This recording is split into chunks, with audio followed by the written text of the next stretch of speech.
Hello crazy students, it's me Ashish. और आज के इस वीडियो के अंदर हम लोग डिस्कस करने वाले हैं एनालॉजी। उस वीडियो को स्टार्ट करने से पहले एक बार हम लोग यहाँ पे सामने मैंने आप लोगों के लिए कुछ टिप्स लिखी हुई हैं, एक बार इन्हें चेकआउट कर लेते हैं सो डैट हम वीडियो के अंदर जब हम चीज़ों को पढ़ें तो बहुत ही आसानी हो।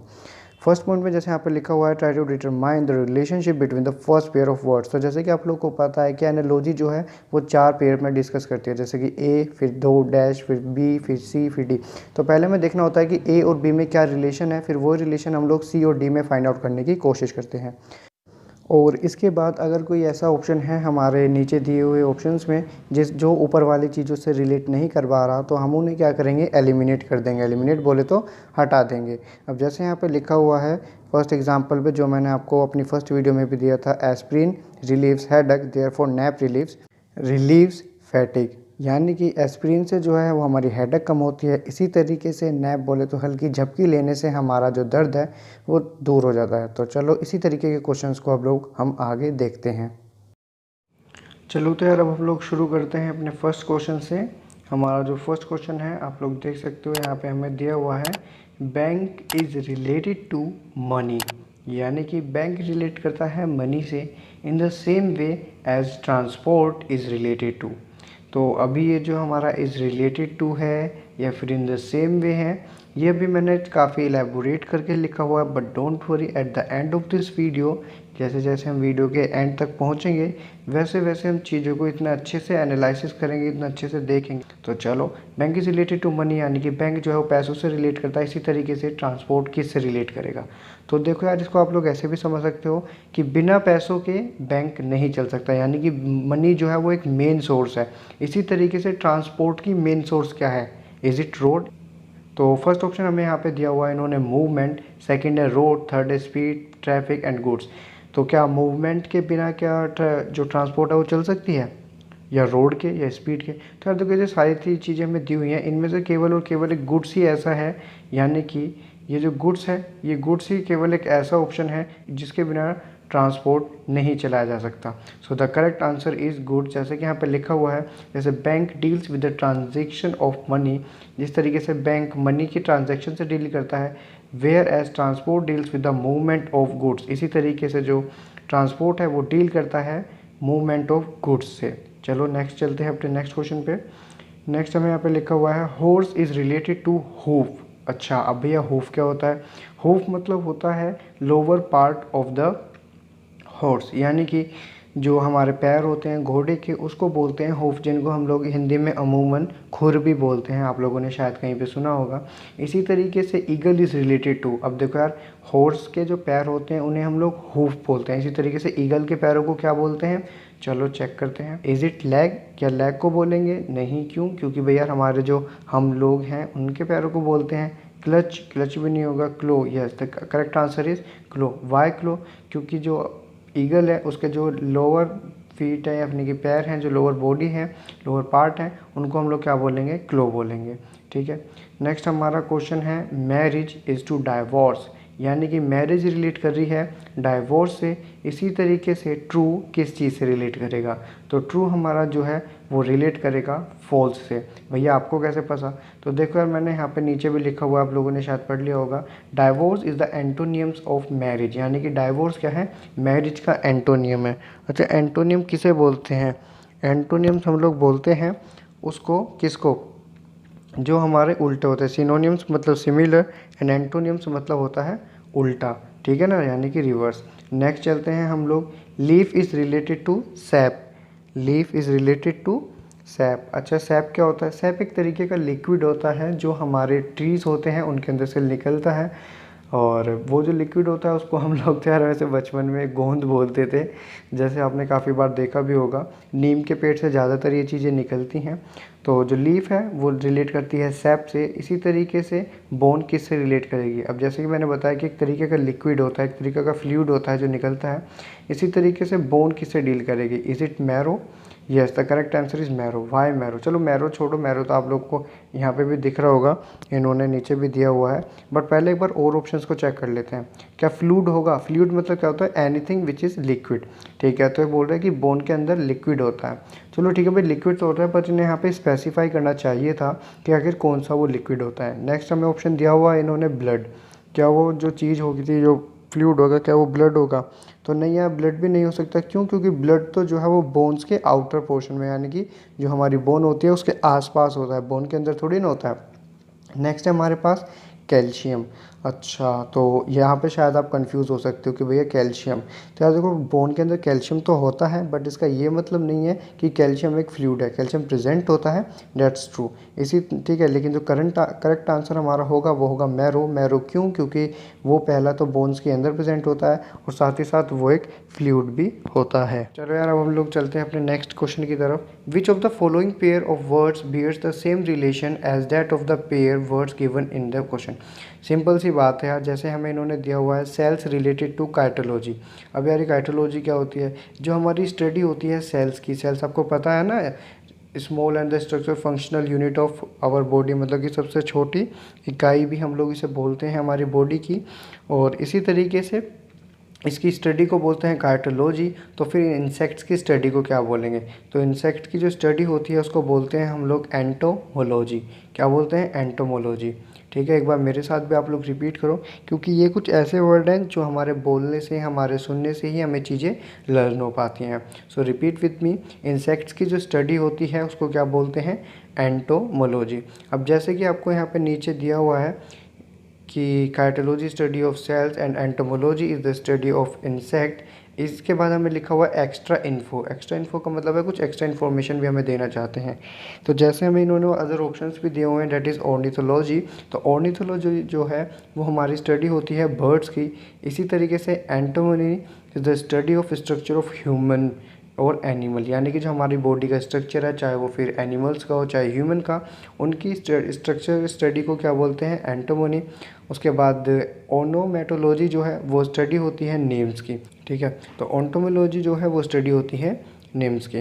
इसके बाद नेक्स्ट क्वेश्चन है हमारे पास, what is found once in a tea twice in a coffee but not in milk? ऐसी कौन सी चीज़ है जो टी में एक बार प्रेजेंट होती है, ट्वाइस होती है कॉफ़ी में, यानी कि कॉफ़ी में दो बार प्रेजेंट होती है, और हमारा जो नेक्स्ट है यानी कि मिल्क, और मिल्क के अंदर वो चीज़ एक बार प्रेजेंट होती है? ऐसी कौन सी चीज़ है? And the correct answer is e. Why e? देखो हमें इन्होंने कंफ्यूज करने के लिए ऑप्शन भी दिए हुए हैं, that is water, cream, sugar. ठीक है, अब ये जो हमें वाटर, क्रीम, शुगर दिए इनमें हम शायद कंफ्यूज हो सकते हैं कि हाँ यार, चाय में भी पानी गिरते हैं और कुछ लोग कॉफ़ी में भी पानी गिर लेते हैं, और दूध में भी तो यार जो दूधिया होता है वो पानी मिलाता ही है। तो द करेक्ट आंसर क्या हो जाएगा? वाटर हो जाएगा। लेकिन ऐसा नहीं है, यहाँ पे आपको छोटा सा लॉजिक यूज़ करना पड़ेगा, और जैसे कि इन्होंने यहाँ पे आंसर भी हमने दिया हुआ है आप लोगों को। The correct answer is E. Why E? The English alphabet E is found once in the word T. अगर आप टी की जो स्पेलिंग है उसको देखो तो ये होती है टी ई ई, यानी कि T for tiger, E for elephant, A for Apple. तो ये जो ई फॉर एलिफेंट है ये टी के अंदर एक बार प्रेजेंट है, कॉफ़ी के अंदर दो बार है, जैसे कि COFFEE। तो ये जो डबल ई है यहाँ पे ये दो बार प्रेजेंट है, और मिल्क के अंदर ई होता ही नहीं है। क्यों? क्योंकि मिल्क की स्पेलिंग होती है MILK। ओके, तो चलो नेक्स्ट चलते हैं। इसको वैसे ये जो भी कॉफ़ी वाला, मिल्क वाला मैंने आप लोग को बताया, इसको आप लोग अपने आसपास भी पहेली के रूप में, जैसे हम लोग अक्सर पूछ लेते हैं, तो आप लोग भी जाकर पूछ सकते हो। नेक्स्ट है हमारे पास ऑलवेज़ नेवर। ऑलवेज़ मतलब होता है हमेशा, और नेवर मतलब कभी नहीं। इसका मतलब है कि ये जो दोनों मैंने आप लोग को बताया, that is always and never, ये दोनों ही एक दूसरे के क्या हैं? एंटोनियम्स हैं। एंटोनियम्स मतलब समझ रहे हो आप, एक दूसरे के अपोजिट हैं, एक दूसरे के विपरीत हैं। इसी तरीके से अब हमें जो ऑप्शन दिए हुए हैं इसके अंदर भी हमें देखना पड़ेगा। तो जैसे कि हमें दिया हुआ है फ्रीक्वेंटली, नॉर्मली, रेयरली, कैजुअली। अगर आप इन सभी ऑप्शंस को रीड करो तो इसके लास्ट में जो हमें ऑप्शन दिया हुआ है, डेट इज़ ऑफन, रेयरली, ये एक ऐसा ऑप्शन है जो हमारा किसको? एंटोनियम्स को शो कर रहा है, यानी कि अपोजिटनेस को शो कर रहा है। तो चलो अब चलते हैं अपने नेक्स्ट क्वेश्चन की तरफ। Bull is related to draft and in the same way cow is related to. तो आगे बढ़ने से पहले एक छोटा सा क्वेश्चन आता है, आखिरकार भैया ये DRAUGHT आखिरकार ये भला क्या है? तो यार इसका मतलब होता है क्या? Beast of burden. अब बात आती है बीस्ट ऑफ बर्डन क्या? बीस्ट ऑफ बर्डन का मतलब है कि ये जो हमारा बुल होता है, जो हमारा बैल होता है, या फिर इसको आप लोग सांड भी बोल सकते हो, ये कहीं ना कहीं शो करता है कि इसके अंदर जो एनर्जी है, इसके अंदर जो पावर है वो बहुत ज़्यादा है। इसी तरीके से काऊ किसको शो करती है, तो काऊ के अंदर केवल एक ही चीज़ है, क्या, डैट इज़ उसका मिल्क। यानी कि काऊ के पास किसकी शक्ति है, दूध की शक्ति है, और वो केवल दूध दे सकती है। केवल उसकी जो मेन सोर्स है, जो उसका मेन वो है स्किल है, वो क्या है, दूध देने की। तो उसका जो करेक्ट आंसर होगा वो क्या हो जाएगा, मिल्क। नेक्स्ट चलते हैं हम लोग अपने क्वेश्चन पे। A square is related to a cube, यानी कि जो स्क्वायर है वो किससे रिलेट कर रहा है, एक क्यूब से रिलेट कर रहा है। In the same way a circle is related to what, ये हमारे दिए हुए हैं। तो यहाँ पे आप लोग देख सकते हो, हमें ऑप्शन भी दिए हुए हैं, डैट इज़ स्फेयर है, सरकमफेरेंस है, डायमीटर है, एरिया है। इस तरीके से हमें यहाँ पे दिए हुए हैं। तो हमारा करेक्ट आंसर क्या होगा, तो देखो यार, अगर आप जो ऊपर दिए हुए हैं इनको अच्छे से रीड करो तो हमें एक चीज़ नोटिस करने वाली मिली कि ये जो हमारा स्क्वायर है वो क्या है, एक 2D फिगर है, और क्यूब जो है वो एक 3D फिगर है। आप लोगों ने कभी ना कभी 10th क्लास में 8th क्लास में क्यूब बनाया होगा, और आपको पता होगा कि क्यूब जो है वो एक 3D फिगर होती है, और सर्कल जो है वो हमारी 2D फिगर है। तो डैट मीन्स कि सर्कल का जो ऑप्शन हमें ढूंढना है, जो बाकी ऑप्शन दिए हुए हैं, वो पहला एक तो इसके सिमिलर होना चाहिए, और दूसरी चीज़ वो भी 3 डायमेंशनल होना चाहिए। तो चलो देखते हैं स्फीयर। तो देखो फर्स्ट ऑप्शन ही हमें लग रहा है कि हो सकता है, लेकिन फिर भी हम एक बार आगे को रीड कर लेते हैं। Circumference, diameter, area. Circumference, diameter, area तो कहीं ना कहीं सर्कल के ही सब पार्ट है, लेकिन स्फीयर एक ऐसा है जो कि हमें 3D में प्रेजेंट है। ठीक है, तो the correct answer will be sphere. Next question है यार हमारे पास, iron is related to solid. अच्छा, iron is related to solid, यानी कि हमें आयरन की जो है उन्होंने यहाँ पे क्वालिटी को बताया हुआ है। यानी कि जैसे कि आयरन जो है वो क्या होता है, सॉलिड होता हुआ है। तो इसी तरीके से मरकरी क्या होती है, तो मैं आप लोग को बता दूं, मरकरी जो है वो एक ऐसा मेटल है जो किस फॉर्म में मिलता है, लिक्विड फॉर्म में मिलता है। आई रिपीट, मरकरी है तो यार एक मेटल, लेकिन वो प्रेजेंट किस में होता है, लिक्विड स्टेट में प्रेजेंट होता है। सो ये आपको नोट इवन ऑल यहाँ पे इंपॉर्टेंट है, बल्कि कई बार ये हमारे से जीएस पोर्शन में भी पूछ लेता है। So always remember this. Next है हमारे पास, 12 is related to 36 in the same way 17 is related to what. यानी कि 12 जो है वो 36 से किस तरीके से रिलेट करता है, उसी तरीके से हमारा 17 जो है वो किस तरीके से रिलेट करेगा। तो अगर मैं 12 और 36 के बारे में बात करूं तो यहाँ पे एज यू कैन सी, देखो वैसे तो यहाँ पे गलत लिखा हुआ है, मैं एक बार और ऊपर लिख देता हूँ। तो 12 इंटू 3, तो 12 3 जा 36 आ रहा है।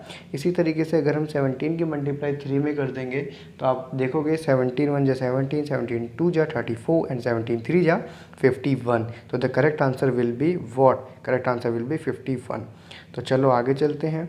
नेक्स्ट है हमारे पास, horse is related to hay in the same way cow is related to. अच्छा, यानी कि जो हॉर्स है वो हे से रिलेट कर रहा है, और काउ किस से रिलेट करेगी। तो यार देखो, जो हॉर्स है, हे मतलब होता है सूखी घास। क्या होता है, सूखी घास। आई रिपीट, हे, HAY, हे का मतलब होता है सूखी घास। तो घोड़ा जो है वो सूखी घास खाता है। इसी तरीके से गाय क्या खाएगी, ये चीज़ हमें यहाँ पे देखनी है। तो गाय जो है वो खाती है क्या, मिल्क? नहीं, मिल्क तो देती है। इस लीव्स मतलब होते हैं पत्ते, क्या वो हमेशा पत्ती खाएगी? नहीं भाई, वो क्या खाती है, वो खाती है फूडर। फूडर मतलब होता है चारा। आई रिपीट, फूडर मतलब क्या होता है, चारा। ठीक है, तो the correct answer will B fodder.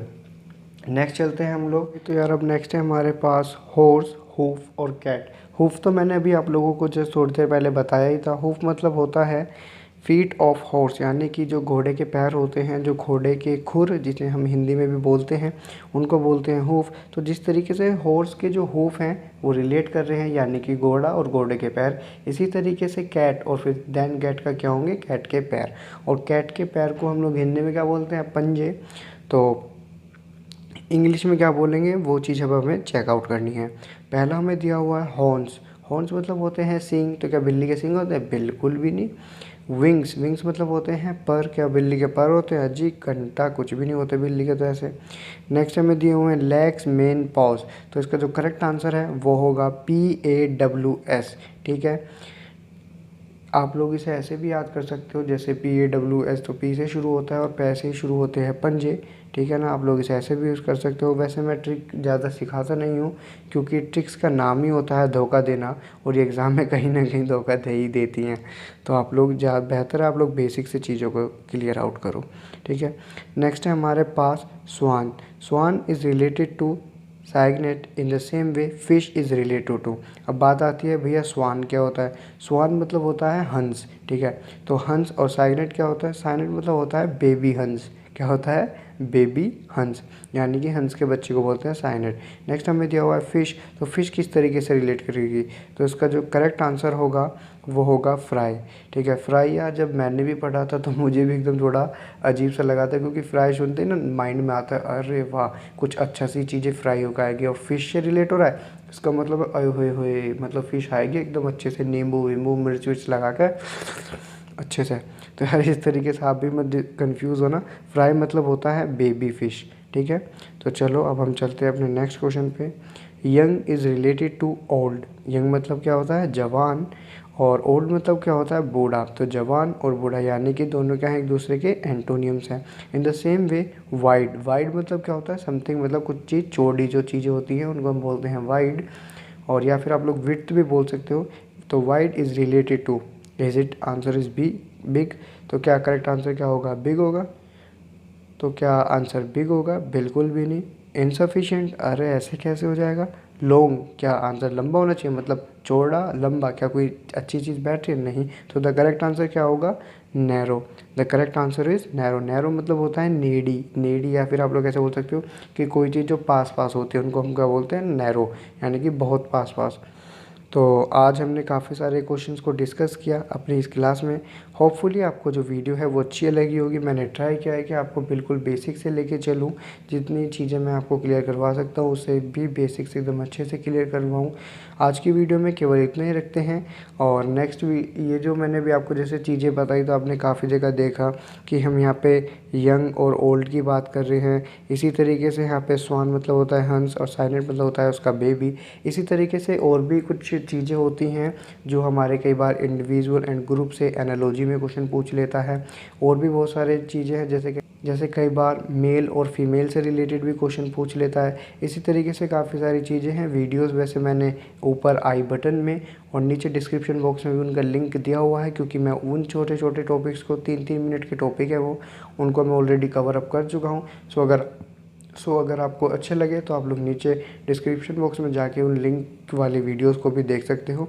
सो आज की इस वीडियो में इतना ही रखते हैं। जय हिंद, जय भारत, इनकलाब जिंदाबाद।